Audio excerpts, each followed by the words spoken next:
Mundan is a great example of an amazing artistic achievement that is also just not a very good game. And you might be surprised to hear that from me, considering it's being heralded as an indie masterpiece by the gaming media sphere. But I think what's going on here is people are getting so caught up in the game's artistic achievements that they aren't really looking at the gameplay itself. And I am, of course, totally and mentally prepared for all of the seething art students that are going to tell me that I just didn't get it. Listen, I get it. I get everything. I really like theme and symbolism. I guess the best place to start would be to just go over which artistic achievements I'm talking about, not only because it's the first thing I mentioned in the video, but also because I want to make sure I cover everything this game does well, so that later when I say that it's a boring game that isn't fun, all of you have as little room to start an insurrection in the comment section as possible. Let's start with the art style. As you can see, Mundan has a very strange, almost sepia-looking art style, and if you look closely, you can see that it seems like everything is pencil sketched, and that's because it is. And when I say it's pencil sketched, I don't mean a pencil brush in Photoshop, I don't mean some kind of pencil shader or some other visual effect. I mean this entire game was sketched in pencil on paper, then the paper sketches were scanned into a computer and the images were wrapped around 3D models. This is an incredibly time-intensive method, and it's something unique that I've personally never heard of happening in a game before, although I'm sure it has. It's largely, I would imagine, why this game took 6 or so years to finish. This art style is one of the best things about Mundaun, and I would say that if that was the only thing that mattered about a video game, this would be an absolute masterpiece. That's really all there is to say here. Visually, Mundaun is without a doubt amazing, and in terms of this game being an art piece, it excels. The next interesting creative choice I want to talk about is the game's language. Let me play some of the dialogue and see if you can figure out what language it is by listening. Car Curdin. Ja ons en vergai de picket je stau si keu. Eu sto mal que ai nauches novas partai. Il clavau de teu car tat florin ai berjaus giù. Cura que ti legis quelles linhas et el dedica traus. I è bon necessari che ti fetches il leun viadi si keu. Now, at first, you probably thought for sure that it was German, but if you listen closely and you're even passively familiar with German, you'll notice that it sounds a little bit off. You'll pick up a lot of Romance words from French, Italian, and Spanish that usually aren't as present in Germanic languages. You might even think at first that it's some sort of German Sims language that's not even real, but it is in fact a real language called Romansh, a rare language that is only really spoken in very rural parts of Switzerland, usually around the Swiss Alps region. So, what is a rare language? How rare is rare? Well, it's estimated that only about 60,000 people on the entire Earth can speak it, which, as far as a language goes, is not very many. Since this game takes place in a small village in the Swiss Alps, it makes sense that the characters would be speaking Romansh, but actually going through with it and getting a full voiceover in a rare language is something pretty spectacular. Since I don't speak the language, I have no idea how well it's acted, but with as small of a pool there is to draw from, having a full voiceover in this language is already pretty impressive regardless of quality. This being the language that historically would be spoken in the area also adds a strange sense of realism to an otherwise extremely surrealist game. The third and final thing I want to talk about in terms of this game's art is its story, which is actually surprisingly good as far as games go. It's a simple, contained story about a demon and a guy trying to outsmart each other. I'm not going to go through it beat by beat because it presents itself in a very forward and simplistic way, and there's no real reason to get super analytical with it. If you're familiar with the story of Faust and all of the similar Germanic pieces of demon folklore, then you'll probably be able to predict where this game is going. But if you would like to take a closer look at the story, good friend of the channel Grimbeard has also recently uploaded a video on this game where he goes a little bit more in depth about the writing than I'm going to.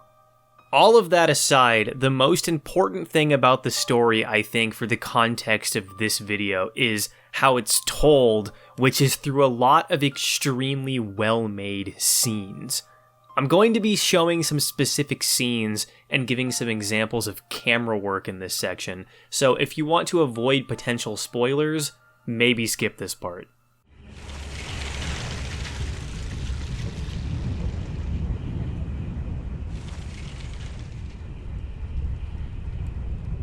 You've got scenes like in this tunnel where the old man, who is the villain, is moving around on the ceiling, but then you go in and it's just his shadow, but then the shadow moves back into place after you see him.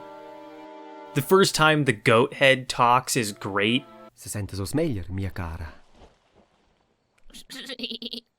Grazie. Giai, ti sa scincià? Naturalmente. Co. Ti és na caura? Il chiao di na caura. The scene of the old man burying the army in the avalanche is good.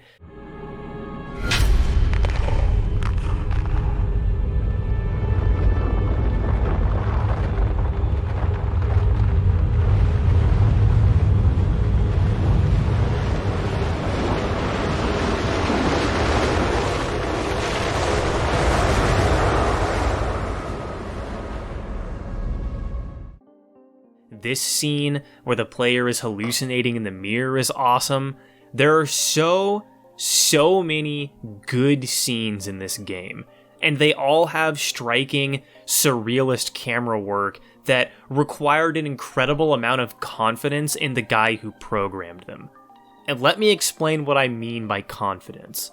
Usually in a video game, you can't really do cinematography or wild camera work unless you're in a cutscene the player can't control. When the player is in control of the camera, you have no way of being able to predict what the angles will be on screen, so it's really tough to get good shots.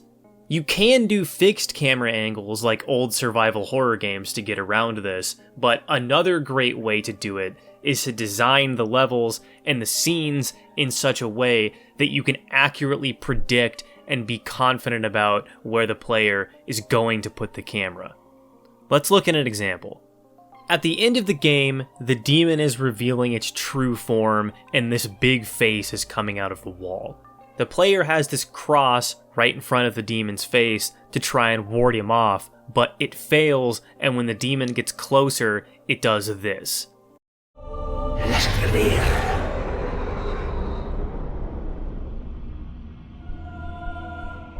Notice how the eyes move to get around the cross, but the player is in control of this sequence, which means that whoever animated this was so confident that he knew where the player was going to put the camera that he animated it specifically to work from the correct angle. And this isn't the only part of the game that does something similar. Even the tunnel scene I showed earlier is very specifically designed to guide the player to be looking in the right directions. Alright, the spoilers are over, so let's start getting into defending what I said earlier about this game being a great piece of art, but a not as great game. So, the art style is incredible and unique. The game's script being voice and romanche is incredible and unique. The game's story is well written and tight, and the entire game is made of these awesome looking surrealist scenes. So what's the problem? This sounds amazing. The problem is the thing that separates video games from every other art form: the gameplay. Mundaun, at its core, is a standard walking simulator horror game. The same kind that have been spilling out of an opening in the ground ever since 2010 when Amnesia came out of hell and redefined the entire horror genre. So, while this game may be a beautiful piece of art, in between each piece of art, you're doing this.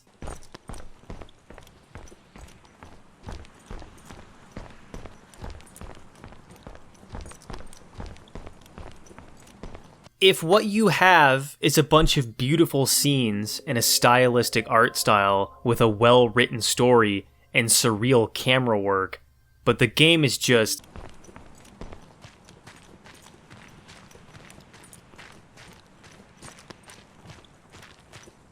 then it seems like to me what you've done here is made an animated film with more steps. Is this bad? No. Is it fun to play? Also no. If Mundan would have been a slick, animated film, or maybe even something like a black and white art house movie like The Lighthouse, I genuinely think it would have been a masterpiece. But the question is, does it work as a video game? And in my opinion, it doesn't. It just isn't very engaging. Now, in my defense, I'm not one of those people that say that walking simulators are invalid as video games. I defended Agony on its merits, and it's also well within walking sim territory. I also know that a lot of people who aren't gaming veterans can get a lot more out of simplistic gameplay. I don't even really have a problem with boring walking sequences. I loved Outward, for example, and that game is at least 60% walking. But I didn't feel like Mundan was able to build anything engaging in terms of its gameplay. I would much rather just be watching the game's scenes unfold sequentially and skip all of this.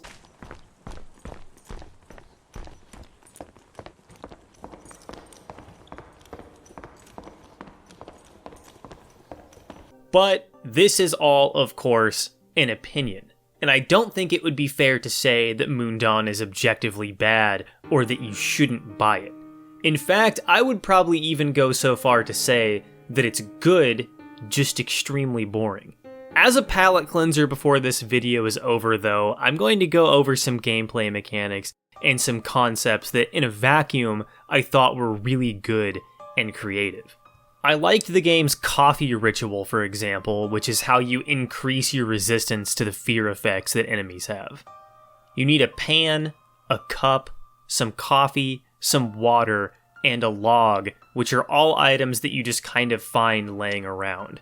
You'll need to fill up the pan at a water source, put the pan on the stove, put the coffee in the pan, put the log in the stove, start the fire, wait a second, use the cup on the pan, drink the coffee. Something about this was just satisfying. I can imagine that if the gameplay would have been a little bit more tense, the idea of doing this ritual every time you hit a save room to increase your stats would have been extremely satisfying and a good way to decompress from a particularly scary section. The beekeeper enemies were a great design. Being able to deflect their bees by smoking a pipe was probably the most fun part in the game, and then at night, bees aren't active, so the beekeeper guys sleep with their heads in the bee basket. These were great enemies. I guess that's kind of all I have to say about Mundan. It's a brilliant art piece. It took a lot of extremely hard and dedicated work from its mostly solo developer. It's well made, everything about it is good, it just isn't very fun to play. If you have a similar taste in games as me, or you more or less agree with my take that Amnesia clones aren't very good most of the time, you might want to skip this one. If you play games almost exclusively for the stories, or you're a more casual player and you really like the Amnesia style of game, then you'll probably love Mundaun. This one, I think, is going to come down to personal taste, more so than most of the games that I end up taking a look at. And now I'm going to get back to work on the Resident Evil 8 video. If you want to see more videos like this one, consider subscribing. Leaving a like and a comment is also very helpful, and if you don't have notifications turned on, maybe do that so you actually know when my videos come out. Down in the description, you can find a link to both my Twitch channel, where I stream from time to time, and my Discord server, where I have a pretty active community. And finally, I just wanted to thank everyone for the huge positive response to the 50k subscriber special that I released last week. I know that it was just kind of a dumb, silly video and not like anything that I make, so I'm glad people kind of got the joke and enjoyed it. Thank you for watching, and I'll see you in the next video.